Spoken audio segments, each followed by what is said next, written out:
காரியங்களை அறிந்து கொள்வது மிகவும் ಅದು ಅಸಾಧ್ಯமான ದೇವರು ಕಾರ್ಯமாக ನಮ್ಮ ಕಾಣப்படுகிறது. ಕುರಿತಾಗಿ ನಾವು ಏನು ಮಾಡಬೇಕೆಂಬುದಾಗಿ ಅಥವಾ ದೇವರು ಏನು ಮಾಡಬೇಕೆಂಬುದಾಗಿ ದೇವರು ಆಲೋಚಿಸಿರ್ತಕ್ಕಂಥ ವಿಷಯಗಳು, ನಾವು ತಾಯಿ ಗರ್ಭದಲ್ಲಿರುವಾಗಲೇ ನಮ್ಮ ಕುರಿತಾಗಿ ಆಲೋಚಿಸಿರುವಂಥ ಆ ವಿಷಯಗಳನ್ನು ನಾವು ಗ್ರಹಿಸಿಕೊಳ್ಳಬೇಕಂದ್ರೆ ನಮಗೆ ಸಮಯ ಕಾಲಾವಕಾಶ ಬೇಕಾಗತ್ತೆ. தேவன் நமக்கு வைத்திருக்கக்கூடிய அந்த திட்டங்களையும் காரியங்களையும் நாம் அதனை அறிந்து கொள்வது மிகவும் அது கடினமான காரியமாக காணப்படுகிறது. ದೇವರ ಆಲೋಚನೆಗಳು ಮನುಷ್ಯರ ಆಲೋಚನೆಗಳಿಗಿಂತ ಎಷ್ಟೋ ಉನ್ನತವಾಗಿದೆ ಎಂಬುದಾಗಿ ದೇವರ ವಾಕ್ಯದಲ್ಲಿ ನೋಡುತ್ತೇವೆ. கர்த்தருடைய காரியங்கள் மனுஷனுடைய காரியங்களுக்கு அப்பாற்பட்டதாக காணப்படுகிறது என்று நாம் வசனங்களில் வாசிக்கிறோம். ಉದಾಹರಣೆಗೆ ಯೆಶಾಯನ ಪ್ರವಾದನೆ ಪುಸ್ತಕದಲ್ಲಿ 54ನೇ ಅಧ್ಯಾಯದ 1ನೇ ವಾಕ್ಯ ಈ ರೀತಿಯಾಗಿ ಹೇಳುತ್ತೆ. ஏசாயுடைய தீர்க்கதரிசன புத்தகம் 54வது அதிகாரம் 1ஆம் வசனத்தில் இப்படியாக சொல்லுகிறது. ಹೆರದವಳೆ ಬಂಜೆಯೇ ಹರ್ಷಧ್ವನಿಗೈ ಸ್ವರವೆತ್ತಿ ಕೂಗು, ಗಂಡನುಳ್ಳವಳಿಗಿಂತ ಗಂಡ ಬಿಟ್ಟವಳಿಗೆ ಮಕ್ಕಳು ಹೆಚ್ಚು ಎಂದು ಯೆಹೋವನು ಹೇಳುತ್ತಾನೆ. பிள்ளை பெறாத மலடியே மகிழ்ந்து பாடு, கர்ப்ப வேதனைப்படாதவளை கம்பீரமாய் பாடி ஆனந்த சத்தமிடு. வாழ்க்கைப்பட்டவனுடைய பிள்ளைகளை பார்க்கலும் அநாத ஸ்திரீனுடைய பிள்ளைகள் அதிகம் என்று கர்த்தர் சொல்லுகிறார். ನೋಡಿ, ಈ ವಾಕ್ಯ ಓದುವಾಗ ನನಗೆ ಆಶ್ಚರ್ಯವಾಯಿತು. ಏನಂದರೆ, ಬಂಜೆಯೇ ಅಂದರೆ ಮಕ್ಕಳಿಲ್ಲದಿರುವವಳು ಬಹಳ ನೋವಿಂದ ಬಹಳ ದುಃಖದಿಂದ ಇರಬೇಕು, ಅವಳಿಗೆ ಒಂದು ಕೊರತೆ ಇದೆಯಲ್ಲ, ಕೊರಗಿದೆಯಲ್ಲ ಅಂತ ಯೋಚನೆ ಮಾಡ್ತಾಳೆ. ಆದರೆ ಇಲ್ಲಿ ವಾಕ್ಯ ಹೇಳುತ್ತೆ, ನೀನು ಸಂತೋಷ ಪಡು ಅಂತ. ஆனால் இங்கு வாசிக்கும் பொழுது மிகவும் ஆச்சரியமான காரியம் என்னவென்றால், ஒரு மலடியா இருக்கக்கூடிய ஒரு பெண் எப்படியாக அது சந்தோஷப்படு என்று நாம் இந்த வசனங்களில் வாசிக்கிறோம். அது எப்படியாக முடியும் என்று நாம் யோசித்து பார்க்கக்கூடியவர்களாக இருக்கிறோம். ನೋಡಿ, ದೇವರ ಆಲೋಚನೆಗಳು ಈ ರೀತಿಯಾಗಿರುತ್ತೆ. ದೇವರ ವಾಕ್ಯದಲ್ಲಿ ಅದು ನಾವು ಗ್ರಹಿಸುವಾಗ ಅದು ಆಶ್ಚರ್ಯಕರವಾಗಿರುತ್ತೆ. ಮತ್ತು ನಮ್ಮ ಯೋಚನೆ ಹಾಗೆ ಅಲ್ಲ, ದೇವರ ಆಲೋಚನೆ ಭವಿಷ್ಯತ್ತನ್ನು ಕೂಡ ಆತನು ಚೆನ್ನಾಗಿ ಅರಿತಿರುವಂಥ ದೇವರಾಗಿದ್ದಾನೆ. தேவனுடைய ஆலோசனைகள் மிகவும் அது அசாத்தியமானதாக காணப்படுகிறது. நம்முடைய புத்திக்கு அது எட்டாத ஒரு காரியமாக இருக்கிறது. ಉದಾಹರಣೆಗೆ ಯೋಬನನ್ನು ನಾವು ತೆಗೆದುಕೊಳ್ಳುವಾಗ, ಯೋಬನು ಬಹಳ ಧನವಂತನು, ಬಹಳ ನೀತಿವಂತನೆಂಬುದಾಗಿ ದೇವರ ವಾಕ್ಯ ಹೇಳ್ತಾ ಇದೆ. யோபுவை நாம் யோசித்து பார்க்கும் பொழுது அவன் மிகவும் நீதிமானாகவும் நல்ல ஒரு பணக்காரனாக காணப்பட்டான் என்று நாம் பார்க்கிறோம். ಆದರೆ ಮುಂದೆ ನಾವು ನೋಡುವಾಗ ಯೋಬನು ಎಲ್ಲವನ್ನು ಕಳೆದುಕೊಂಡು ನಿರ್ಗತಿಕನಾಗಿ ತಾನು ಬೀದಿಯಲ್ಲಿ ಬೂದಿಯನ್ನು ಏನು ಮೈ ಮೇಲೆ ಹಚ್ಚಿಕೊಂಡು ಯಾವುದೇ ಒಂದು ಆಶ್ರಯ ಇಲ್ಲದೆ ನಿರಾಶ್ರಿತನ ರೀತಿಯಲ್ಲಿ ಬೀದಿಯಲ್ಲಿ ಕೂತಿರೋದನ್ನು ಕೂಡ ನಾವು ಗಮನಿಸ್ತೇವೆ. அப்பேற்பட்ட ஒரு ஐஸ்வர்யவானாக இருந்த அந்த மனுஷன் ஒரு கட்டத்திலே அவன் எல்லாவற்றையும் இழந்து வீதியில் அப்படியாக சாம்பலிலே தன்னை பிறண்டு கொண்டு தன்னுடைய சரீரத்தை அப்படியாக பறித்து கொண்டு இருப்பதை நாம் பார்க்கிறோம். ಕೀರ್ತನೆ 34:19 ಹೇಳುತ್ತೆ, ನೀತಿವಂತನಿಗೆ ಸಂಭವಿಸುವ ಕಷ್ಟಗಳು ಅನೇಕವಿದ್ದರೂ ದೇವರು ಅವುಗಳಿಂದ ಬಿಡಿಸುವನು ಎಂಬುದಾಗಿ. சங்கீதன் புஸ்தகம் 34வது அதிகாரம் 19வது வசனம் இப்படியாக சொல்லுகிறது. நீதிமானுக்கு வரும் துன்பங்கள் அநேகமாயிருக்கும், கர்த்தர் அவை எல்லாவற்றிலும் நின்று அவனை விடுவிப்பார். ನೀತಿವಂತನಿಗೆ ಅಂದರೆ ಯಾರು ಒಳ್ಳೆಯವನಾಗಿ ನೀತಿವಂತನಾಗಿರ್ತಾನೋ ಅವನಿಗೆ ಶೋಧನೆಗಳು ಕಷ್ಟಗಳು ಉಂಟು ಎಂಬುದಾಗಿ ದೇವರ ವಾಕ್ಯ ಹೇಳ್ತಾ ಇದೆ. யார் நீதிமானாக காணப்படுகிறார்களோ அவர்களுக்கு நிச்சயமாக அநேக கஷ்டங்களும் துன்பங்கள் வரும் என்று வசனங்கள் அப்படியாக சொல்லுகிறது. ಕೆಲವು ಸಾರಿ ಮನುಷ್ಯರಾದ ನಾವು ಯೋಚನೆ ಮಾಡೋದು ಹೇಗೆಂದರೆ, ನಾನು ಒಳ್ಳೇದು ಮಾಡಿದರೆ ನನಗೆ ಒಳ್ಳೇದೇ ಆಗುತ್ತೆ ಅನ್ನುವಂಥ ಯೋಚನೆ ನಮಗಿರುತ್ತೆ. மனுஷராகிய நாம் சில நேரங்களில் இப்படியாக யோசிக்கிறோம், நன்மையான காரியங்கள் செய்தால் நமக்கு நன்மையே நடக்கும் என்று நாம் யோசிக்கக்கூடியவர்களாக. ಆದರೆ ದೇವರ ಆಲೋಚನೆಗಳು ಪ್ರಿಯರೇ ಅದು ವ್ಯತ್ಯಾಸವಾಗಿರುತ್ತೆ. ಆದ್ದರಿಂದ ನಾವು ಗ್ರಹಿಸಿಕೊಳ್ಳುವುದಕ್ಕೆ ಸ್ವಲ್ಪ ಕಷ್ಟವಾಗಿರುತ್ತದೆ. ஆனால் ஆண்டவருடைய காரியங்களோ அது நம்முடைய புத்திக்கு அது புரிந்து கொள்ளக்கூடிய காரியமாக இல்லாதபடிக்கு அவருடைய ஆலோசனைகள் மிகவும் பெரிதாக ಕಾಣப்படுகிறது. ಎಫೆಸ ಪತ್ರಿಕೆಯಲ್ಲಿ 3ನೇ ಅಧ್ಯಾಯದ 13ನೇ ವಾಕ್ಯದಲ್ಲಿ ಪೌಲನ್ ಹೀಗೆ ಹೇಳ್ತಾನೆ, ಈ ಕಷ್ಟಗಳು ನಿಮಗೆ ಘನವನ್ನುಂಟು ಮಾಡುತ್ತದೆ. எபேசியன் புத்தகத்தில் இப்படியாக சொல்லுகிறது, இந்த கஷ்டங்கள் உமக்கு கனத்தை உருவாக்கக்கூடியதாக இருக்கிறது. ಕಷ್ಟಗಳಿಂದ ನಿಮಗೆ ಯಾವುದೇ ರೀತಿಯಾದಂಥ ಏನು ಕಳೆದುಕೊಳ್ಳುವಂಥದ್ದೇನೂ ಇಲ್ಲ, ಬದಲಿಗೆ ಆ ಕಷ್ಟಗಳೆಲ್ಲವೂ ನಿಮ್ಮ ಘನಕ್ಕಾಗಿ ಗೌರವಕ್ಕಾಗಿ ಉಂಟಾಗಿದೆ ಎಂಬುದಾಗಿ. உம்முடைய கஷ்டங்கள் எல்லாம் உமக்கு அது துன்ப கொடுக்கக்கூடிய காரியமாக இல்லாதபடிக்கு அது நன்மையை கொடுக்கக்கூடியதாக இருக்கிறது என்று அப்படியாக அந்த எபேசியரில் ಪ್ರಿಯ ದೇವರ ಮಕ್ಕಳೇ, ದೇವಜನರೇ, ನಾನು 2013ನೇ ಇಸ್ವಿನಲ್ಲಿ ಈ BBCMಗೆ ಬಂದೆ. அன்பான சகோதர சகோதரிகளே, 2013 வருஷத்தில் நான் இங்கே BBCM உடைய அலுவலகத்திற்கு வந்தேன். ಅದಕ್ಕೆ ಮುಂಚಿತವಾಗಿ ಸೇವೆಯಲ್ಲಿ ದೇವರು ನನ್ನನ್ನು ಕರೆದಾಗ ಅಥವಾ ದೇವರು ನನ್ನನ್ನು ಆರಿಸಿಕೊಂಡಾಗ ನಾನು ಹೇಗೆ ಯೋಚನೆ ಮಾಡಿದೆ ಅಂದರೆ, ಬಹಳ ಕಷ್ಟ, ನೋವು, ದುಃಖ ಇದೆ, ಆದರೆ ಯೇಸು ಕ್ರಿಸ್ತನನ್ನು ನಂಬಿದರೆ ಎಲ್ಲ ಆಶೀರ್ವಾದವಾಗಿರುತ್ತೆ. இதற்கு வருவதற்கு முன்பாக நான் இப்படியாக யோசித்து கொண்டிருந்தேன். கர்த்தருடைய ஊழியத்திற்கு வந்தால் அநேக கஷ்டங்களும் துன்பங்களும் இருக்கும். ஒருவேளை நான் நம்பிக்கையோடு கூட கர்த்தரிடத்தில் நான் இருப்பேன் என்றால் இந்த காரியங்களெல்லாம் மறைந்து போம் என்று நான் யோசித்தது உண்டு. ಹಾಗೆ 2005ನೇ ಇಸ್ವಿವರೆಗೂ ನಾನು ಸತ್ಯವೇದ ಅಧ್ಯಯನವನ್ನು ನನ್ನ BTH ಅನ್ನು ಮುಗಿಸಿದೆ. 2005 அப்படியாக நான் BTH என்னக்கூடிய அந்த இறையியல் படிப்பை நான் முடித்தேன். 2008ನೇ ಇಸ್ವಿನಲ್ಲಿ ನಾನು ಸೇವೆಗೋಸ್ಕರವಾಗಿ ನನ್ನನ್ನು ಸಮರ್ಪಣೆ ಮಾಡಿಕೊಂಡೆ. 2008 இப்படியாக நான் கர்த்தருடைய ஊழியத்திற்காக என்னை ஒப்பு கொடுத்தேன். 2008ರಿಂದ 2013 ಇಲ್ಲಿಗೆ ಬರುವವರೆಗೂ 2008 2013 வரை நான் BBCMக்கு வரும் வரையிலும் ನನ್ನ ಜೀವಿತದಲ್ಲಿ ಅನೇಕ ಹೋರಾಟಗಳು, ಕಷ್ಟಗಳು, ನೋವುಗಳು, ಅವಮಾನಗಳು, ಬಹಿಷ್ಕಾರಗಳು ಮತ್ತು ಯೇಸು ಕ್ರಿಸ್ತನ ಸುವಾರ್ತೆ ನಿಮಿತ್ತ ಸೆರೆಮನೆಗೂ ಕೂಡ ಹೋಗುವಂಥ ಅನುಭವಗಳನ್ನು ಹಾದು ಹೋಗುವಂತೆ ದೇವರು ಮಾಡಿದರು. நான் இந்த இப்பேற்பட்ட விதமாக அந்த ஊழியத்தில் இருக்கும் பொழுது கர்த்தர் எனக்கு நிறைய துன்பங்களையும் துயரங்களையும் நான் அனுபவிக்கக்கூடியவனாக காணப்பட்டேன். சில நேரங்களில் நான் சிறையிலும் கூட நான் ಅಡೈಕಪಟ್ಟವನಾಗ இருந்தேன். ಆಗ ಪ್ರಿಯವಾದವರೇ, ದೇವರನ್ನು ನಾನು ನಂಬಿದ ಉದ್ದೇಶ, ನಾನು ದೇವರನ್ನು ಹಿಂಬಾಲಿಸುವುದಕ್ಕಾಗಿ ತೀರ್ಮಾನ ಮಾಡಿದ ಉದ್ದೇಶ ಬೇರೆ, ಆದರೆ ದೇವರು ನನ್ನ ಕುರಿತಾಗಿಟ್ಟಿರ್ತಕ್ಕಂಥ ಉದ್ದೇಶಗಳು ಬೇರೆ ಎಂಬುದಾಗಿ 2013 ನಂತರ ನನಗೆ ಅರ್ಥ ಆಯಿತು. நான் என்னுடைய ஊழியத்தின் நிமித்தமாக கர்த்தர் எனக்கு வைத்திருக்கக்கூடிய திட்டங்கள் வேறாக காணப்பட்டது. நான் யோசித்த காரியங்கள் அது மிகவும் வித்தியாசமாக இருந்தது என்று நான் அறிந்து கொண்டேன். ಯಾವಾಗ ಸರಿಯಾದ ರೀತಿಯಲ್ಲಿ ದೇವರ ವಾಕ್ಯವನ್ನು ಗ್ರಹಿಸಿಕೊಂಡು ಅನಂತರ ದೇವರ ಸೇವೆಗಾಗಿ ನನ್ನನ್ನು ತೊಡಗಿಸಿಕೊಂಡಾಗ, எப்பொழுது நான் உண்மையாகவே கர்த்தருடைய வசனங்களை நான் அதனை புரிந்து கொண்டு என்னுடைய வாழ்க்கையில் நான் முற்றிலுமாக அர்ப்பணித்து நான் என்னுடைய ஊழியங்களை செய்ய ஆரம்பித்தேனோ, அப்பொழுது இந்த வசனங்கள் என்னுடைய வாழ்க்கையில் ಅದು ಉண்மைಯಾಗவே செயல்பட ಕಾಣப்பட்டது. ಆಗ ನನ್ನ ಸೇವೆಯಲ್ಲಿ ದೇವರ ಒಂದು ಸಾನ್ನಿಧ್ಯವನ್ನು, ದೇವರ ಕೃಪೆಯನ್ನು, ಆಮೇಲೆ ದೇವರು ಆ ಎಲ್ಲ ಕಷ್ಟಗಳ ನಡುವೆ ಹೇಗೆ ನಮ್ಮಲ್ಲಿ ಸಂತೋಷವನ್ನು, ಸಮಾಧಾನವನ್ನು ಮತ್ತು ಧೈರ್ಯವನ್ನು ಕೊಡ್ತಾರೆ ಎಂಬತಕ್ಕಂಥ ಒಂದು ಕಾರ್ಯಗಳನ್ನು ಕಲಿತುಕೊಳ್ಳುವುದಕ್ಕೆ ದೇವರು ನನಗೆ ಸಹಾಯ ಮಾಡಿದರು.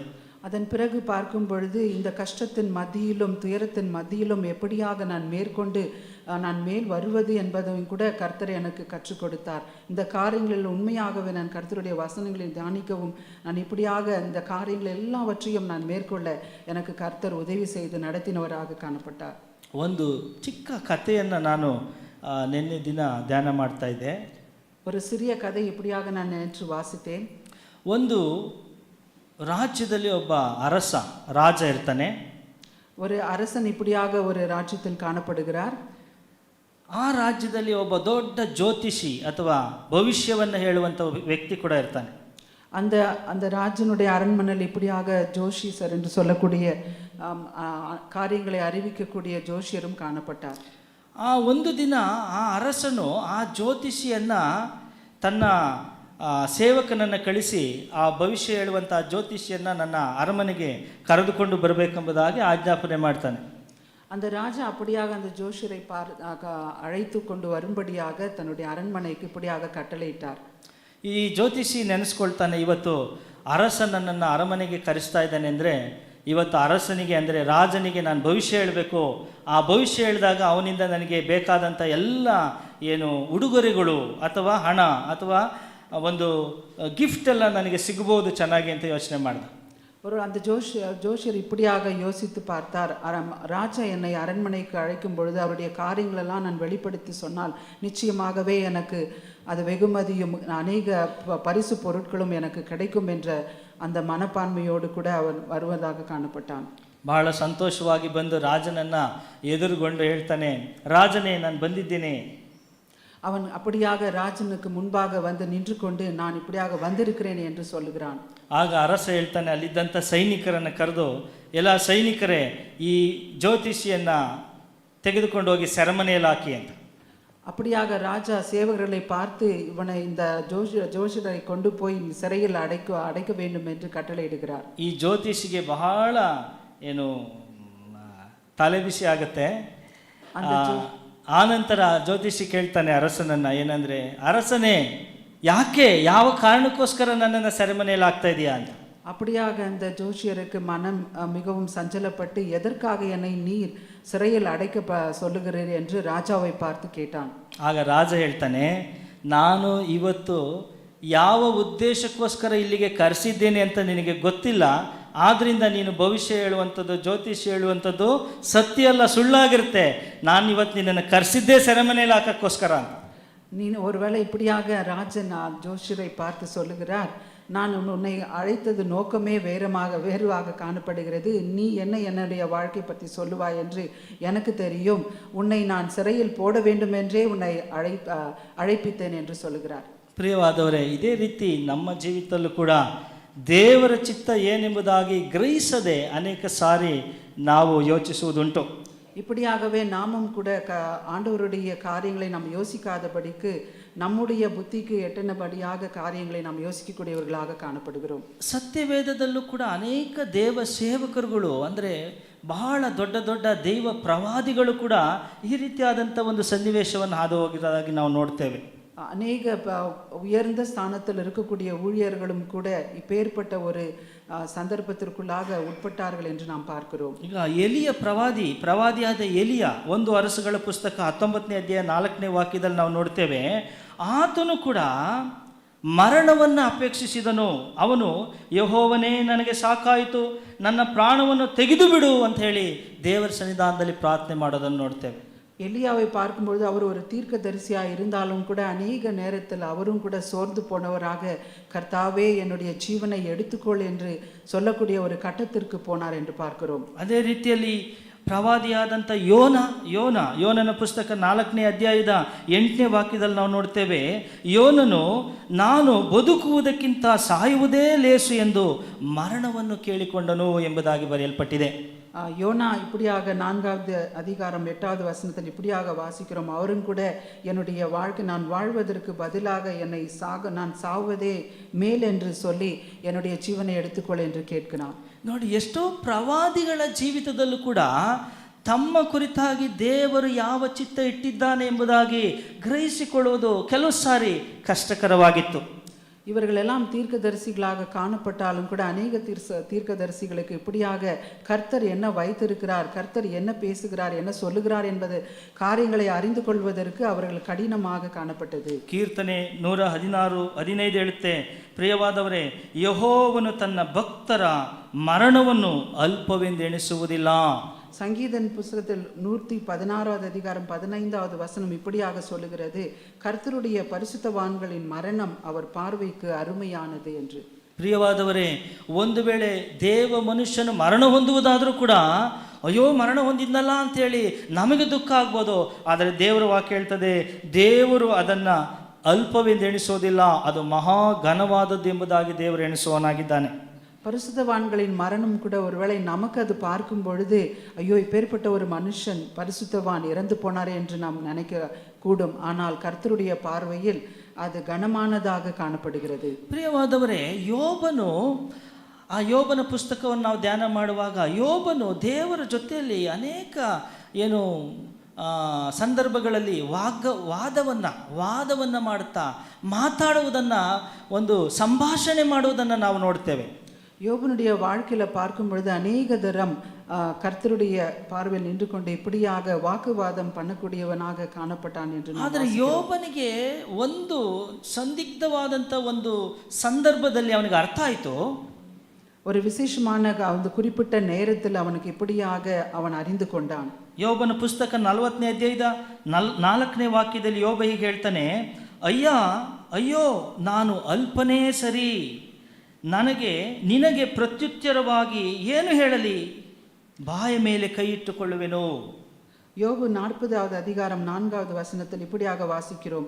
இதோ நான் நீசன், நான் உமக்கு என்ன மறு உத்தரவு சொல்லுவேன், என் கையினால் என் வாயை பொத்திக் கொள்ளுகிறேன் என்று யோபು இப்படியாக ಕರ್ತரை பார்த்து சொல்லுகிறார். ಯೋಬನು ಅಷ್ಟೆಲ್ಲ ಮಾತಾಡ್ತಾ ಕೊನೆಗೆ ಅವನಿಗೆ ಅರ್ಥ ಆಗುತ್ತೆ, ದೇವರ ಆಲೋಚನೆಗೆ ನಾನು ಆಲೋಚನೆ ಹೇಳೋದಕ್ಕೆ ಸಾಧ್ಯವಿಲ್ಲ ಎಂಬುದಾಗಿ. அவன் அநேக காரியங்கள் இப்படியாக யோசித்து பேசி பார்க்கிற வேளையில அவன் சொல்லுகிறான், இப்படியாக கர்த்தருக்கு மாறாக நான் எந்த ஒரு காரியத்தையும் அவருக்கு நான் சொல்ல முடியாது என்று அவன் யோசிக்கக்கூடியவனாக ಕಾಣಪಟ್ಟ. ಅದೇ ಸಂದರ್ಭದಲ್ಲಿ ಪ್ರಿಯವಾದವರೇ, ಆತನು ಮಾತಾಡುವಾಗ ದೇವರು ಅವನ ಮಾತಿನ ಮೂಲಕ ಅನೇಕ ಪ್ರವಾದನೆಗಳನ್ನು, ಅನೇಕ ಆಶ್ಚರ್ಯ ಸಂಗತಿಗಳನ್ನು ಕೂಡ ಪರಿಶುದ್ಧಾತ್ಮನ ಮೂಲಕವಾಗಿ ಆತನ ಮೂಲಕ ಮಾತಾಡಿಸಿರುವುದಾಗಿ ಕೂಡ ದೇವರ ವಾಕ್ಯದಲ್ಲಿ ನಾವು ನೋಡ್ತೇವೆ.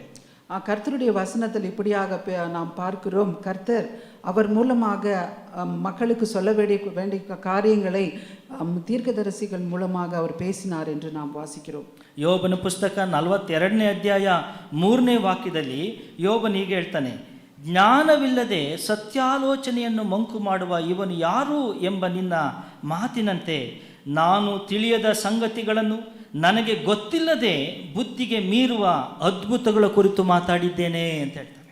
யோபு புஸ்தகம் 42வது அதிகாரம் 3வது வசனம், அறிவில்லாமல் ஆலோசனையை மறைக்கிற இவன் யார், ஆமையால் நான் எனக்கு தெரியாததையும் என் புத்திக்கு எட்டாததையும் நான் அறியாததையும் ಅಲಪಿಪೇನ್ ಎನ್கிறேன். ಪ್ರಿಯವಾದವರೇ, ದೇವರು ಅಲ್ಪರಾದ ನಮ್ಮನ್ನು ಕೂಡ ಆಶ್ಚರ್ಯವಾದ ರೀತಿಯಲ್ಲಿ ಆತನು ಉಪಯೋಗ ಮಾಡೋಕ್ಕೂ ಕೂಡ ಶಕ್ತನಾಗಿದ್ದಾನೆ. ಮತ್ತು ನಾವು ಅದೇ ಸಮಯದಲ್ಲಿ ನನ್ನಿಂದ ಆಯಿತು ಎಂಬುದಾಗಿ ನಾವು ಅಂದುಕೊಳ್ಳದ ಹಾಗೆ ಇದೆಲ್ಲವೂ ಕೂಡ ದೇವರಿಂದ ಬಂದಿದ್ದೆಂಬುದಾಗಿ ದೇವರನ್ನೇ ಮಹಿಮೆಪಡಿಸುವ ಹಾಗೆ ದೇವರಾತ್ಮನು ನಮ್ಮಲ್ಲಿ ಪ್ರೇರಣೆಗಳನ್ನುಂಟು ಮಾಡ್ತಾನೆ. சிறுமைப்பட்டவர்களாகிய நாம் சில நேரங்களில் என்னால் இந்த காரியம் ஆயிற்று என்று நாம் யோசிக்க பார்க்கக்கூடும். ஆனால் கர்த்தர் இந்த காரியங்கள் எல்லாம் நம்முடைய வாழ்க்கையில் அவர் தாமே அனுமதிக்கிறார் என்று ஒரு கட்டத்தில் நாம் அறிந்து கொள்வதற்கு ஏதுவாக அவருடைய வசனங்கள் இப்படியாக பேசுகிறது. ಹೀಗೆ ಈ ಎಲ್ಲ ವಿಷಯಗಳನ್ನು ನಾವು ಧ್ಯಾನ ಮಾಡುವಾಗ, ಹಾಗಾದರೆ ದೇವರು ನಮ್ಮ ಕುರಿತು ಆಲೋಚಿಸಿರುವಂಥ ಆಲೋಚನೆಗಳು ಬಹಳ ಕಠಿಣವಾಗಿದೆಯಾ ಅನ್ನೋಂಥ ಒಂದು ಪ್ರಶ್ನೆ ನಮಗೆ ಬರುತ್ತೆ. இப்படியாக நாம் தியானிக்கும் பொழுது ஒருவேளை கர்த்தர் நமக்கு வைத்திருக்கக்கூடிய ஆலோசனைகள் மிகவும் கடினமாக இருக்கிறதா என்று நாம் யோசித்து பார்க்கிறோம். ಯೆರೆಮೀಯನ ಪುಸ್ತಕ 29ನೇ ಅಧ್ಯಾಯದ 11ನೇ ವಾಕ್ಯ ಹೀಗೆ ಹೇಳ್ತದೆ, ಆತನು ನಮ್ಮ ಕುರಿತು ಮಾಡಿರುವಂಥ ಆಲೋಚನೆಗಳು ಅಹಿತದ ಆಲೋಚನೆಗಳಲ್ಲ, ಹಿತದ ಆಲೋಚನೆಗಳೇ. எரேமியா 29வது அதிகாரம் 11வது வசனம் இப்படியாக சொல்லுகிறது, ಅவைகள் தீமைக்கல்ல ಸಮಾಧಾನಕ್ಕೆ ಏದುವಾನ ನಿನೈವುಗಳು. ಏನೇ ಸಂಭವಿಸಿದರು ಪ್ರಿಯವಾದವರೇ, ಏನೆಲ್ಲ ಪರಿಸ್ಥಿತಿಗಳನ್ನು ನಾವು ಹಾದು ಹೋಗಬೇಕಾದ್ರೂ ದೇವರ ಚಿತ್ತವನ್ನು ನಾನು ಮಾಡ್ತಾ ಇರೋದಾದರೆ, ದೇವರ ಚಿತ್ತದಲ್ಲಿ ನಾನು ಇರೋದಾದರೆ ಅದು ನನಗೆ ಹಿತವಾಗುತ್ತೆ ಹೊರತು ಅಹಿತವಾಗುವುದಿಲ್ಲ ಎಂಬತಕ್ಕಂಥ ನಿಶ್ಚಯವುಳ್ಳವರಾಗಿ ನಾವಿರಬೇಕೆಂಬುದಾಗಿ ಈ ವಾಕ್ಯ ಭಾಗ ನಮಗೆ ಕಲಿಸಿಕೊಡುವಂಥದ್ದಾಗಿದೆ. நம்முடைய வாழ்க்கையில் ஒருவேளை எந்த ஒரு சூழ்நிலை நாம் கடந்து போனாலும் சரி, என்ன காரியங்கள் நம்முடைய வாழ்க்கையில் நடந்தாலும் சரி, இது எல்லாவற்றிலும் பார்க்கும் பொழுது கர்த்தர் நமக்கு நன்மையானதையே செய்வதற்காக அந்த காரியங்களை அனுமதிக்கிறாரே அன்றி அது தீமைக்கு அல்ல என்று நாம் யோசித்து பார்க்க வேண்டும். ಆದರೆ ಇದು ಆ ಕ್ಷಣದಲ್ಲಿ ನಮಗೆ ಗೊತ್ತಾಗಲ್ಲ. ಆದರೆ ನಾವು ತಾಳ್ಮೆ ಉಳ್ಳವರಾಗಿದ್ದರೆ, ತಾಳ್ಮೆಯಿಂದ ನಾವು ಕಾದುಕೊಂಡಿರೋದಾದರೆ ಆತನ ಆಲೋಚನೆಗಳೆಲ್ಲ ನಮ್ಮ ಹಿತಕ್ಕಾಗಿಯೇ ಎಂಬುದಾಗಿ ಒಂದು ದಿನ ನಮ್ಮ ಮನವರಿಕೆಗೆ ಬರುವಂಥದ್ದು. ஒருவேளை நாம் அந்த சனத்திலே நமக்கு புரியாததாக அறியாததாக இருக்கக்கூடும். நாம் நிச்சயமாகவே நாம் அதிலே ஆண்டவருடைய வசனங்களிலே தொடர்ந்து நாம் இருக்கக்கூடியவர்களாக தியானிக்கக்கூடியவர்களாக இருக்கும் பொழுது ஒரு கட்டத்தில் நிச்சயமாக நமக்கு கர்த்தர் அதை வெளிப்படுத்தக்கூடியவராக. ಯೆಶಾಯನ ಪ್ರವಾದನೆ ಪುಸ್ತಕ 55ನೇ ಅಧ್ಯಾಯ 8 ಮತ್ತು 9ನೇ ವಾಕ್ಯದಲ್ಲಿ ನಾವು ನೋಡುತ್ತೇವೆ, ನಮ್ಮ ಆಲೋಚನೆಗಳಿಗಿಂತ ಆತನ ಆಲೋಚನೆಗಳು ಆಕಾಶದಷ್ಟು ಉನ್ನತವಾಗಿವೆ. ஏசாயா தீர்க்கதரிசியின் புத்தகம் 55வது அதிகாரம் 8-9 வசனங்களை இப்படியாக வாசிக்கிறோம். என் நினைவுகள் உங்கள் நினைவுகள் அல்ல, உங்கள் வழிகள் என் வழிகளும் அல்லவென்று கர்த்தர் சொல்லுகிறார். ನಮ್ಮ ಆಲೋಚನೆಗಳಿಗಿಂತ ದೇವರ ಆಲೋಚನೆಗಳು ಆಕಾಶದಷ್ಟು ಉನ್ನತವಾಗಿದೆ. நம்முடைய நினைவுகளை பார்க்கிலும் கர்த்தருடைய நினைவுகள் ஆகாயத்தின் விரிவை போல காணப்படுகிறது. ಪ್ರಿಯವಾದವರೇ, ಒಂದು ಘಟನೆ ನನ್ನ ನೆನಪಿಗೆ ಬರುತ್ತೆ, ನಿಮಗೆಲ್ಲರಿಗೂ ಚೆನ್ನಾಗಿ ಗೊತ್ತಿದೆ. ನಮ್ಮ ಅಂಕಲ್ ಜಯಕುಮಾರ್ ಅವರು ಈ ಕೋವಿಡ್ನ ಸಂದರ್ಭದಲ್ಲಿ ನಮಗೆಲ್ಲರಿಗೂ ಚೆನ್ನಾಗಿ ಗೊತ್ತಿದೆ, ಅವರ ಪತ್ನಿಯನ್ನು ಕಳೆದುಕೊಳ್ತಾರೆ. இப்படியாக நம்மளுடைய போதகர் அங்கிள் ஜெயக்குமார் அவர்கள் 2020 அப்படியாக பிரேமா ஆண்டி அவருடைய மனைவியை அவர்கள் இழந்து போனார்கள். ಅದೇ ಸಮಯದಲ್ಲಿ ನಮಗೆಲ್ಲರಿಗೂ ಚೆನ್ನಾಗಿ ಗೊತ್ತಿದೆ, ಅವರು ಕೂಡ ಆಸ್ಪತ್ರೆಯಲ್ಲಿ ಐ ಸಿ ಯು ವಾರ್ಡ್ನಲ್ಲಿ ಅನೇಕ ದಿನಗಳು ಅಡ್ಮಿಟ್ ಆಗುವಂಥ ಒಂದು ಸನ್ನಿವೇಶ ಬರುತ್ತೆ. அந்த சந்தர்ப்பத்தில் அப்படியாக பிரேமா ஆண்டி அவர்கள் அநேக நாட்களாக ஐசியூவில் அனுமதிக்கப்பட்டு சிகிச்சை பெற்று கொண்டிருந்த ஒரு சூழ்நிலை ஏற்பட்டது. ಪಾಸ್ಟರ್ ಜಯಕುಮಾರ್ ಅಂಕಲ್ ಜಯಕುಮಾರ್ ಅವರು ಕೂಡ ಐ ಸಿ ಯುನಲ್ಲಿ ಅನೇಕ ದಿನಗಳು ಅಡ್ಮಿಟ್ ಆಗಿರ್ತಕ್ಕಂಥ ಸನ್ನಿವೇಶ ನಾವು ನೋಡಿದ್ದೇವೆ. அவரும் கூட இப்படியாக சரீரத்தின் பலவீனத்தின் நிமித்தமாக ஐசியூவில் ಅನುಮತಿக்கப்பಟ್ಟು ಸಿಗಿಚೆ ಪೆಟ್ಟುಕೊಂಡು ಬಂದಾರೆ ಎಂದು ಆ ಸಮಯದಲ್ಲಿ ಅವರೊಂದು ಆಡಿಯೋ ರೆಕಾರ್ಡ್ ಮಾಡಿ ನಿಮಗೆ ಚರ್ಚ್ ಗ್ರೂಪ್ನಲ್ಲಿ ಹಾಕಿದರು. ಇದೇನಂತಂದರೆ, ನನ್ನ ಪಕ್ಕದಲ್ಲಿ, ನನ್ನ ಎಡಗಡೆಯಲ್ಲಿ, ನನ್ನ ಬಲಗಡೆಯಲ್ಲಿ ಅನೇಕರು ಅಡ್ಮಿಟ್ ಆಗಿದ್ದಾರೆ. ಅವರು ಈ ದಿನ ಒಬ್ಬರು, ನಿನ್ನೆ ಒಬ್ಬರು, ನಾಳೆ ಒಬ್ಬರು, ಈ ರೀತಿಯಲ್ಲಿ ತಮ್ಮ ಯಾತ್ರೆಯನ್ನು ಮುಕ್ತಾಯ ಮಾಡ್ತಾ ಇದ್ದಾರೆ. 2020 நான் நினைக்கிறது கொரோனா சமயத்தில் அப்படியாக அங்கிள் ஆஸ்பத்திரியில் அனுமதிக்கப்பட்டிருக்கும் பொழுது இப்படியாக ஒரு வாய்ஸ் நோட் அப்படியாக வாட்ஸ்அப்பில் எல்லாருக்கும் அனுப்புகிறார். என்னுடைய இடது பக்கத்தில் உள்ள பெட்டில் உள்ள பேஷண்ட் இப்படியாக இறந்து போனார், வலது பக்கத்தில் உள்ள நோயாளி இப்படியாக இறந்து போனார் என்று இப்படியான ஒரு வாய்ஸ் நோட்டை அவர் அனுப்பினார். ಆದರೆ ನನ್ನ ಸಮಯ ಯಾವಾಗ ಅಂತ ನನಗೆ ಗೊತ್ತಿಲ್ಲ, என்னுடைய சமயம் எப்பொழுது என்று எனக்கு தெரியாது. ನೀವೆಲ್ಲರೂ ಕೂಡ ನನಗೋಸ್ಕರ ಪ್ರಾರ್ಥನೆ ಮಾಡಿ, எனக்காக நீங்கள் எல்லோரும் ஜெபிக்க வேண்டும் என்று அப்படியாக சொன்னார். ಪ್ರಿಯವರೇ, ವೈಯಕ್ತಿಕವಾಗಿ ನಾನು ಆ ಸಮಯದಲ್ಲಿ ಪ್ರಾರ್ಥನೆ ಮಾಡಿದ್ದುಂಟು. ಯಾಕಂದರೆ ನೀವೆಲ್ಲರೂ ಪ್ರಾರ್ಥನೆ ಮಾಡಿದ್ದೀರಾ. ಈಗ ಕೂಡ ನಮ್ಮ ಲತಾ ಸಿಸ್ಟರ್ ಅವರು ಪ್ರಾರ್ಥನೆ ಮಾಡಿದ್ರು. ಯಾಕೆಂದರೆ ದೇವರೇ ಅವರ ಒಂದು ಏನು ಪ್ರೆಸೆನ್ಸ್ ನಮಗೆ ಬೇಕಾಗಿದೆ. ಮತ್ತು ಅವರ ಮೂಲಕ ನಾನು ಪ್ರಾರ್ಥನೆ ಮಾಡಿದ್ದೀನಿ, ಅವರ ಮೂಲಕ ಕರ್ನಾಟಕದಲ್ಲಿ ಇನ್ನು ಎಷ್ಟೋ ಜನರಿಗೆ ಆ ದೇವರ ದರ್ಶನ, ಆ ದೇವರ ಆಲೋಚನೆಗಳನ್ನು ಅವರಿಗೆ ಬಿತ್ತಬೇಕಾಗಿದೆ, ಅವರ ಹೃದಯಗಳಲ್ಲಿ ಬಿತ್ತಬೇಕಾಗಿದೆ. ಅದಕ್ಕೋಸ್ಕರ ದೇವರೇ ನೀನು ಅವರನ್ನು ಏನು ಮಾಡಬೇಕು, ಬದುಕಿಸಬೇಕೆಂಬುದಾಗಿ. நாம் அப்படியாக அந்த காலகட்டத்தில் அநேகர் நாம் ஜபித்தோம் அவருக்காக. ஏனென்று சொன்னால் இப்பொழுது கூட லதாண்டியும் அவருக்காக ஜபித்தார். அநேக நேரங்களில் கர்த்தர் அவர் பரிசுத்தமானாக அவருடைய ஊழியக்காரனாக இருக்கிற பட்சத்தில் இன்னும் இந்த கர்நாடக மாநிலத்தில் அநேக ஆத்துமாக்களை ஆதாயப்படுத்த அவருடைய ராஜ்யத்திற்கு அப்படியாக அவர் சேர்க்கக்கூடியவராகவும் ஆண்டவர் அப்படியாக அவரை இன்னும் அதிகமாக நல்ல ஆரோக்கியத்தை கொடுத்து வைக்க வேண்டியது மிகவும் அவசியமாக காணப்படுகிறது. ಪ್ರಿಯವಾದವರೇ, ಪ್ರಾರ್ಥನೆ ಮಾಡುವಾಗ ಮೊದಲನೇದಾಗಿ ನಾನು ಹೇಳಿದೆ, ದೇವರ ವಾಕ್ಯವನ್ನು ಶ್ರದ್ಧೆಯಿಂದ ಧ್ಯಾನ ಮಾಡುವಂಥ ವಿಷಯ. ಎರಡನೇದಾಗಿ ನಾವು ಪ್ರಾರ್ಥಿಸುವಾಗ, ದಾಹವುಳ್ಳವರಾಗಿ ಪ್ರಾರ್ಥನೆ ಮಾಡುವಾಗ ದೇವರು ನಮ್ಮ ಪ್ರಾರ್ಥನೆಯನ್ನು ಕೇಳಿ ತನ್ನ ಚಿತ್ತವನ್ನು ಸ್ವಲ್ಪವಾದರೂ ಬದಲಾವಣೆ ಮಾಡಿಕೊಳ್ಳುವಂಥ ಒಂದು ಸಾಧ್ಯತೆ ಕೂಡ ಇದೆ ಎಂಬುದಾಗಿ ನಾವು ಅನೇಕ ದೇವರ ವಾಕ್ಯದಿಂದ ನಾವು ಆಧಾರವಾಗಿ ನೋಡಿಕೊಳ್ಳಬಹುದು. முதலாவது நான் சொன்னேன் இப்படியாக கர்த்தருடைய ஆலோசனைகளை நாம் புரிந்து கொள்வது என்பதாக. ரெண்டாவது காரியத்தை நாம் பார்க்கிற பொழுது நம்முடைய ஜெபங்களை ஏறெடுக்கும் பொழுது கர்த்தர் நம்முடைய ஜெபத்தை கேட்கிறவராக இருக்கிறார்.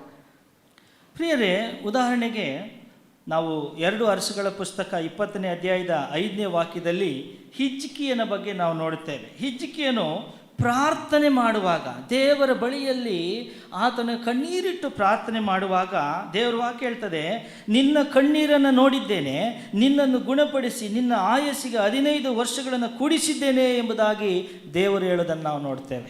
2 ராஜாக்கள் 20வது அதிகாரம் 5வது வசனத்தில் இப்படியாக வாசிக்கிறோம்.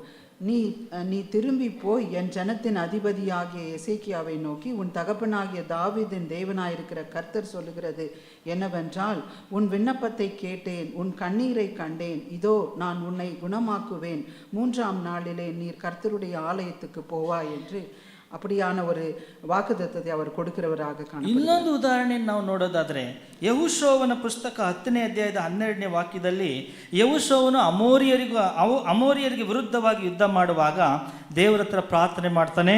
ಸೂರ್ಯನು ಮತ್ತು ಚಂದ್ರನು ಒಂದು ದಿವಸ ಚಲಿಸದಂತೆ ದೇವರು ನಿಲ್ಲಿಸಿದರು ಎಂಬುದಾಗಿ ದೇವರ ವಾಕ್ಯದಲ್ಲಿ ನಾವು ಓದಿಕೊಳ್ಳುತ್ತೇವೆ.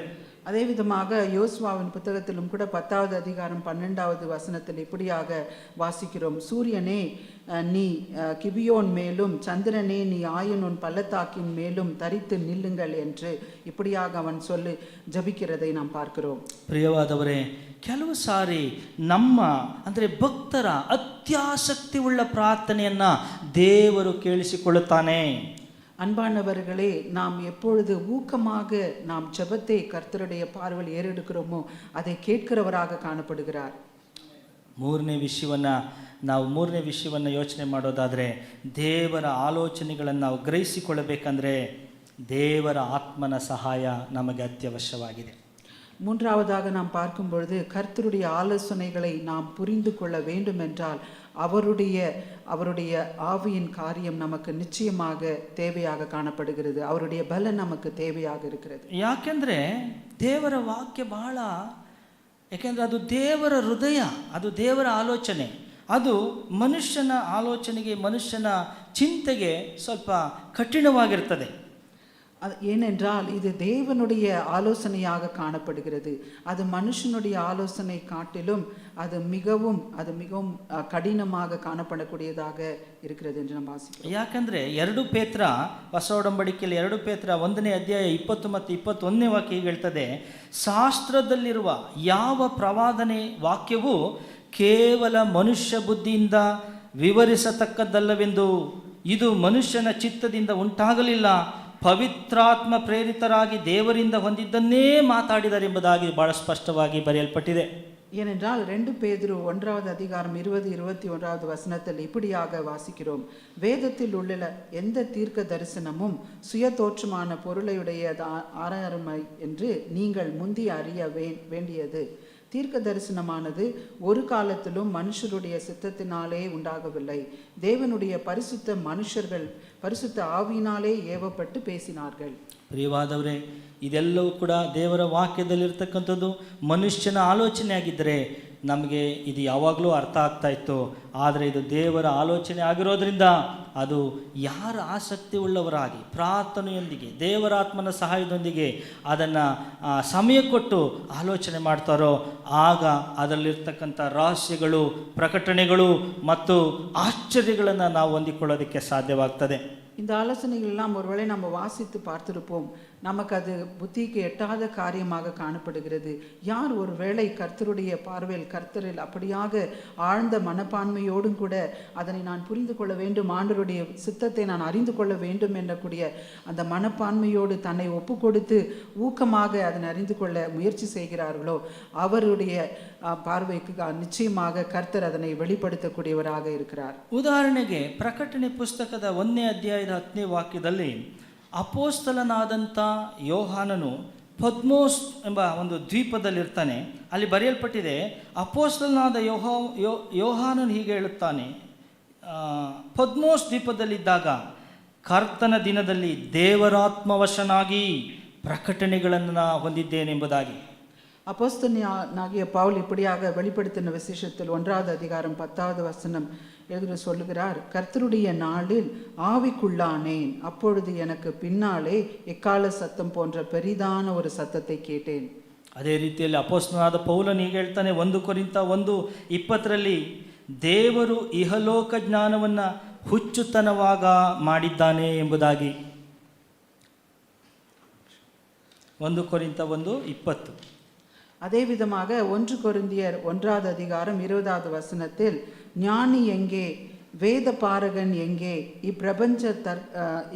இப்பிரபஞ்சத்திற்கு சாஸ்திரி எங்கே, இவ்வுலகத்தின் ஞானத்தை தேவன் பைத்தியமாக்கவில்லையா என்று. ಅದೇ ರೀತಿಯಲ್ಲಿ 1 ಕೊರಿಂಥ 1ನೇ ಅಧ್ಯಾಯದ 27ನೇ ವಾಕ್ಯದಲ್ಲಿ ದೇವರು ಜ್ಞಾನಿಗಳನ್ನು ನಾಚಿಕೆ ಪಡಿಸುವುದಕ್ಕಾಗಿ ಈ ಲೋಕದ ಬುದ್ಧಿಹೀನರನ್ನು ಆರಿಸಿಕೊಂಡಿದ್ದಾನೆ ಎಂಬುದಾಗಿ. 1 கொரிந்தியர் 1:27 இப்படியாக வாசிக்கிறோம், ஞானவான்களை வெட்கப்படுத்தும்படியாக பைத்தியமானவர்களை தெரிந்து கொண்டார் என்று நாம் ವಾಸಿಕக்கூடிಯವர்களಾಗಿ. ಇದನ್ನೆಲ್ಲ ನಾವು ಗಮನಿಸುವಾಗ ದೇವರ ವಾಕ್ಯ, ದೇವರ ಚಿತ್ತ ಅದು ಆಶ್ಚರ್ಯಕರವಾಗಿದೆ. இதனை நாம் யோசித்து பார்க்கும் பொழுது கர்த்தருடைய ஆலோசனை மிகவும் மிகவும் உயர்ந்ததாக காணப்படுகிறது. ಆತನು ಉನ್ನತನಾದ ದೇವರು, அவர் மிகவும் ಉನ್ನತமான ದೇವನಾಗ ಕಾಣப்படுகிறார். ಆತನು ಮಾಡಿರುವಂಥ ಈ ಸೃಷ್ಟಿಗಳನ್ನು ನಾವು ಯೋಚನೆ ಮಾಡುವಾಗ ಕೀರ್ತನೆಯಲ್ಲಿ ನಾವು ಓದ್ಕೊಳ್ತೇವೆ, ಆತನು ಆ ಸೃಷ್ಟಿಗಳನ್ನು, ಆತನು ಮಾಡಿರ್ತಕ್ಕಂಥ ಅದ್ಭುತಗಳನ್ನು, ಆತನು ಮಾಡಿರ್ತಕ್ಕಂಥ ಉಂಟು ಮಾಡಿರ್ತಕ್ಕಂಥ ಕಾರ್ಯಗಳನ್ನು ನಾವು ಗಮನಿಸುವಾಗ ನಮ್ಮ ಗಣನೆಗೆ ಅದು ಮೀರಿದ್ದಾಗಿದೆ. அவரை பார்க்கும் பொழுது அவர் சர்வ வல்லதையும் அவர் சிருஷ்டிக்கக்கூடிய கர்த்தராக காணப்படுகிறார். இந்த சிருஷ்டிப்பான காரியங்கள் எல்லாம் நாம் யோசித்து பார்க்கும் பொழுது நிச்சயமாகவே அவருடைய யோசனைகளும் அவருடைய ஆலோசனைகள் எல்லாம் நம்முடைய புத்திக்கு எட்டாத காரியமாக ಕಾಣப்படுகிறது. ದೇವರ ಸೇವೆ ವಿಷಯದಲ್ಲಿ ಕೆಲವು ಸಾರಿ ನಾನು ಗಮನಿಸಿರುವಂಥ ವಿಷಯ, ಕೆಲವೊಂದು ಪ್ರದೇಶಗಳಲ್ಲಿ ದೇವರ ಸೇವೆ ಮಾಡುವುದಕ್ಕೋಸ್ಕರವಾಗಿ ಜನರನ್ನು ಸಭೆಗೆ ಕರೆದುಕೊಂಡು ಬರುವುದಕ್ಕಾಗಿ ಕೆಲವರು ಬಹಳ ಪ್ರಯಾಸ ಪಡ್ತಾ ಇರ್ತಾರೆ, ಉಪವಾಸ ಮಾಡ್ತಾ ಇರ್ತಾರೆ, ಪ್ರಾರ್ಥನೆ ಮಾಡ್ತಾ ಇರ್ತಾರೆ, ಸುವಾರ್ತೆ ಸಾರ್ತಾ ಇರ್ತಾರೆ. ಆದರೆ ಸಭೆಗೆ ಯಾರು ಜನನು ಬರ್ತಾ ಇರಲ್ಲ, ಬಹಳ ಪ್ರಯಾಸ ಪಡ್ತಾ ಇರ್ತಾರೆ. கர்த்தருடைய ஊழியத்தை செய்ய வேண்டும் என்று இப்படியாக சில ஊழியர்கள் அதற்காக ஜெபிப்பது உண்டு, உபவாசப்பட்டு ஜெபிப்பது உண்டு, மக்களை அழைத்து கொண்டு வந்து சபையில் உட்கார வைத்தபடியாக அவர்களுக்கு சுவிசேஷத்தை சொல்லக்கூடியவர்களாக ಕಾಣப்படுகிறார்கள். ಆದರೆ ಕೆಲವೊಂದು ಪ್ರದೇಶಗಳಲ್ಲಿ ಅಲ್ಲಿರ್ತಕ್ಕಂಥ ಸೇವಕರು ಯಾವ ಕಷ್ಟ, ಯಾವ ನೋವು, ಯಾವ ಒತ್ತಡ ಅಥವಾ ಇದು ಯಾವುದನ್ನು ಮಾಡಲ್ಲ. ಆದರೆ ದೇವರು ಜನರನ್ನು ಹಿಂಡಿಂಡಾಗಿ ಸಭೆಯಲ್ಲಿ ತುಂಬಿಸ್ತಾನೆ ಇರ್ತಾರೆ. ಆದರೆ ಇದನ್ನು ನೋಡುವಾಗ ದೇವರ ಆಲೋಚನೆಗಳು ವ್ಯತ್ಯಾಸವಾಗಿ, ಒಂದೊಂದು ಪ್ರದೇಶದಲ್ಲಿ ಒಂದೊಂದು ರೀತಿಯಲ್ಲಿ ವ್ಯತ್ಯಾಸವಾಗಿ ದೇವರು ಕಾರ್ಯ ಮಾಡುವಂಥ ದೇವರಾಗಿದ್ದಾನೆಂಬುದಾಗಿ ನಾನು ಅರ್ಥ ಮಾಡಿಕೊಂಡಿದ್ದೇನೆ. வேறு வேறு பகுதிகளில் இப்படியாக இவர் போதகர் அப்படியாக ஊழியம் செய்கிற நேரங்களில் அநேக மக்கள் இப்படியாக உபவாசித்து ஜபித்து செய்யக்கூடிய காரியங்கள் அவர்களுக்கு எந்த ஒரு பலனும் இல்லாத பார்க்கிறோம். அநேகர் எந்த ஒரு அதுக்காக பிரயாசமும் படாதபடிக்கு, எந்த காரியம் செய்யாதபடிக்கு தானாகவே கர்த்தர் அவருடைய சபையில் மக்களை நூறத்தனையாக நிரப்பக்கூடியதாக காணப்படுகிறேன். அது நான் ಕಣ್ಣಾಗ பார்த்து ನಾನು ಅನುಭವಿತನಾಗ ಕಾಣப்படுகிறேன். ದೇವರ ಪ್ರಿಯವಾದವರೇ, ಇದನ್ನೆಲ್ಲ ನಾವು ಗಮನಿಸುವಾಗ ಇವತ್ತು ನಾವಿಲ್ಲಿ ಬಂದು ಕೂತಿರುವಂಥದ್ದು ಕೂಡ, ಕರ್ತನ ಸೇವೆಯಲ್ಲಿರುವಂಥದ್ದು ಕೂಡ, ಇದೆಲ್ಲವೂ ಕೂಡ ನಾವು ನಮ್ಮ ಜೀವಿತದಲ್ಲಿ ನಮಗೆ ದೇವರು ಕೊಟ್ಟಿರ್ತಕ್ಕಂಥ ಒಂದು ಅವಕಾಶವೇ ಹೊರತು ನಮ್ಮಿಂದ ಏನೂ ಅಲ್ಲ. இதெல்லாம் யோசித்து பார்க்கும் பொழுது நமக்கு கர்த்தர் கொடுத்த இது ஒரு பெரிய ஸ்லாக்கியமாக காணப்படுகிறது. நாம் இப்படியாக சபையில் உட்கார்ந்து கொண்டிருக்கிறோம் என்றால் அது நம்முடைய காரியம் அல்ல, அது கர்த்தருடைய காரியம் ಮಾತ್ರமே. ಎಲ್ಲವನ್ನ ನಿಯಂತ್ರಿಸುವಂಥ, ಎಲ್ಲವನ್ನ ನಡೆಸುವಂಥ, ಎಲ್ಲವನ್ನ ನಿರ್ವಹಿಸುತ್ತಿರತಕ್ಕಂಥ ದೇವರು, ಆತನು ಒಬ್ಬನೇ ದೇವರಂತೂ ನಾವು ಅರ್ಥ ಮಾಡಿಕೊಳ್ಳೋದಕ್ಕೆ ಸಾಧ್ಯ. எல்லாவற்றையும் நிர்வகிக்கக்கூடியவராகவும் நடத்துகிறவராகவும் பராமரிக்கக்கூடிய கர்த்தரால் மாத்திரமே இந்த காரியம் கூடும் என்று நாம் யோசித்து பார்க்கிறோம். ಅದರಿಂದ ಪ್ರಿಯವಾದವರೇ, ದೇವರ ಚಿತ್ತವನ್ನು ಅರಿತುಕೊಂಡು ನಡೆಯುವುದೇ ನಮ್ಮ ಕರ್ತವ್ಯವಾಗಿದೆ ಎಂಬುದಾಗಿ ಈ ದೇವರ ವಾಕ್ಯದ ಮೂಲಕ ನಮಗೆ ಅರ್ಥ ಆಗ್ತಾ ಇದೆ. பிரியமானவர்களே, அப்பேற்பட்ட விதமாக கர்த்தருடைய சித்தத்தை அறிந்து கொண்டு நம்முடைய வாழ்க்கையில் நாம் நடப்பதே அது ஒரு ಉಣ್ಮೆಯಾನ ಕಾರ್ಯமாக ಕಾಣப்படுகிறது. ಎಂಥ ಕಠಿಣ ಪರಿಸ್ಥಿತಿಗಳು ಬಂದರೂ, ಎಂಥ ಆಲೋಚನೆಗಳು, ನೋವುಗಳು, ದುಃಖಗಳು, ಶೋಧನೆಗಳು ಬಂದ್ರೂ ಆ ಸಮಯದಲ್ಲಿ ದೇವರೇ, ನಾನು ನನ್ನನ್ನು ನಿನ್ನ ಚಿತ್ತಕ್ಕೆ ಒಪ್ಪಿಸಿಕೊಟ್ಟಿದ್ದೇನೆ ಎಂಬುದಾದಂಥ ಒಂದು ಪ್ರಾರ್ಥನೆಯನ್ನು ದೇವರು ನಮ್ಮಿಂದ ಎದುರು ನೋಡ್ತಾ ಇದ್ದಾರೆ. எந்த விதமான சூழ்நிலையில் இருந்தாலும் சரி, நம்மளுடைய வாழ்க்கையில் எந்த துயரங்கள் துன்பங்கள் இருந்தாலும் சரி, எந்த நிலையிலும் கர்த்தரை பிடித்து அவருக்கு உள்ளாக நாம் நடக்கும் பொழுது கர்த்தர் நிச்சயமாக நம்மை பலப்படுத்துகிறவராக ಈ ವಿಷಯದಲ್ಲಿ ನಮಗೆ ಬಹಳ ದೊಡ್ಡ ಉದಾಹರಣೆಯಾಗಿ ನಮ್ಮ ಕರ್ತನಾದ ಯೇಸು ಕ್ರಿಸ್ತನನ್ನು ನಾವು ತೆಗೆದುಕೊಳ್ಳೋದಾದರೆ, இப்படியாக உதாரணமாக சொல்ல வேண்டும் என்றால் நம் இயேசு கிறிஸ்துவே இப்படியாக நமக்காக ஒரு உதாரணமாக காணப்படுகிறார். ಪ್ರಿಯರೇ, ಯೇಸು ಕ್ರಿಸ್ತನ ಜೀವಿತದ ಕೊನೆಯ ಹಂತದಲ್ಲಿ ಆತನು ನಮಗೋಸ್ಕರವಾಗಿ ರಕ್ತ ಸುರಿಸಬೇಕಾದಂಥ, ನಮಗೋಸ್ಕರವಾಗಿ ಮರಣ ಹೊಂದಬೇಕಾದಂಥ, ನಮಗೋಸ್ಕರವಾಗಿ ಅವಮಾನಗಳನ್ನು ಸಹಿಸಬೇಕಾದಂಥ, ನಮಗೋಸ್ಕರವಾಗಿ ಬೆತ್ತದ ಏಟುಗಳನ್ನು ಸಹಿಸಿಕೊಳ್ಳಬೇಕಾದಂಥ, ಕೊರಡೆ ಏಟುಗಳನ್ನು ಸಹಿಸಿಕೊಳ್ಳಬೇಕಾದಂಥ, ನಮಗೋಸ್ಕರವಾಗಿ ಎಲ್ಲ ವಿಧವಾದ ಅವಮಾನಗಳನ್ನು ಸಹಿಸಿಕೊಳ್ಳಬೇಕಾದಂಥ ಒಂದು ಸಂದರ್ಭಕ್ಕೆ ಬರುವಾಗ இயேசு கிறிஸ்து நம்முடைய பாவங்களுக்காக அவர் அவமானத்தை அவர் அனுபவித்தவராக காணப்படுகிறார். சாட்டினால் அடிக்கப்பட்டவராய் காணப்படுகிறார். நமக்காக அவர் இரத்தத்தை சிந்தினார். எல்லாவற்றிலும் அவர் அப்படியாக நிந்தைகளையும் எல்லா காரியத்தையும் அவர் நமக்காக அவர் அனுபவித்தார் என்று நாம் பார்க்கிறோம். ಅಂಥ ಒಂದು ಸಮಯಕ್ಕೆ ಬರುವಾಗ ಯೇಸು, ನಮ್ಮ ಕರ್ತನಾದ ಯೇಸು ಮಾಡಿದ್ದೇನೆಂದರೆ, ಆತನು ಗೆತ್ಸೆಮನೆ ತೋಟದಲ್ಲಿ ಆತನು ಒಬ್ಬಂಟಿಯಾಗಿ ಹೋಗಿ 3 ಸಾರಿ ಪ್ರಾರ್ಥನೆ ಮಾಡೋದನ್ನು ನಾವು ನೋಡ್ತೇವೆ. இப்படியாக இப்பேற்பட்ட சூழ்நிலையில் கர்த்தர் காணப்படும் பொழுது அவர் கெத்செமேன் தோட்டத்தில் போய் இப்படியாக 3 வேளையும் அவர் ஜெபங்களை ஏறெடுத்தார் என்று நாம் பார்க்கிறோம். ಅದನ್ನು ಮತ್ತಾಯನ ಸುವಾರ್ತೆಯಲ್ಲಿ 26ನೇ ಅಧ್ಯಾಯದ 38 ಮತ್ತು 39ನೇ ವಾಕ್ಯವನ್ನು ನಾವು ಓದುವಾಗ ಅಲ್ಲಿ ಹೀಗೆ ಬರೆಯಲ್ಪಟ್ಟಿದೆ, ಯೇಸು ಶಿಷ್ಯರಿಗೆ, ನನ್ನ ಪ್ರಾಣವು ಸಾಯುವಷ್ಟು ದುಃಖಕ್ಕೊಳಗಾಗಿದೆ, ನನ್ನ ಪ್ರಾಣವು ಸಾಯುವಷ್ಟು ದುಃಖಕ್ಕೊಳಗಾಗಿದೆ, ಹಾಗೂ ನೆಲದ ಮೇಲೆ ಬೋರ್ಲು ಬಿದ್ದು ನನ್ನ ತಂದೆಯೇ ಸಾಧ್ಯವಾಗಿದ್ದರೆ ಈ ಪಾತ್ರೆಯು ನನ್ನನ್ನು ಬಿಟ್ಟು ಹೋಗಲಿ ಎಂಬುದಾಗಿ ಕೂಡ ಪ್ರಾರ್ಥನೆ ಮಾಡಿದಾಗಿ ನಾವು ಗಮನಿಸ್ತೇವೆ. இயேசு கிறிஸ்து இப்படியாக மத்தேயு எழுதின சுவிசேஷத்தில் 26வது அதிகாரம் 38-39 இப்படியாக வாசிக்கிறோம்.